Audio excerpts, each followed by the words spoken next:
Righto, we're going to do a 90mm offset with 1/2 inch copper. Start with a straight edge, so I've drawn a line on the paper here to give us our start. We're going to go along to our benders and put it to the R on the benders.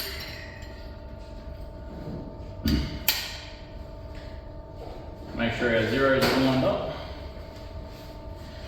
Bend it until the zero hits the 45 degrees, give us a 45-degree angle.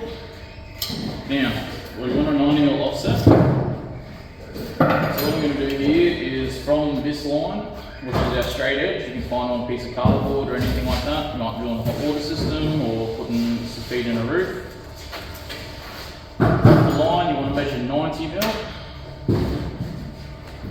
Put a mark, up the mark up the top, come to the other side, 90mm again. Now grabbing a straight edge, I've got a ruler here to make it easier for me. Join those two lines together, like so. Now, you want to grab your copper, centre of your pipe is centre of your line. Put him until he's nice and straight, so you can see how he goes straight across there, centre of the line. Up here, what we've got is our 90mm offset. So from that 90mm on that pivot point, we want to hit it right there and go across on a 45-degree angle again. The reason being is if you go across, it's going to make it confusing when you're doing your second bend.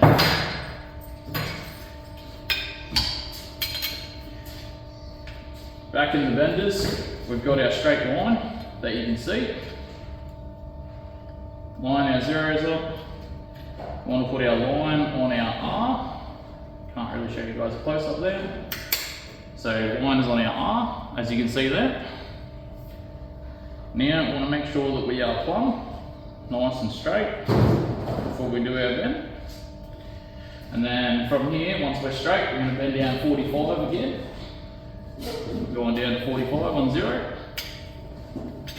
Now I'm going to put this piece along here, it's going to match up perfectly, centre of pipe to centre of pipe, see? And that'll give you 90mm offset. You can do that with any measurement.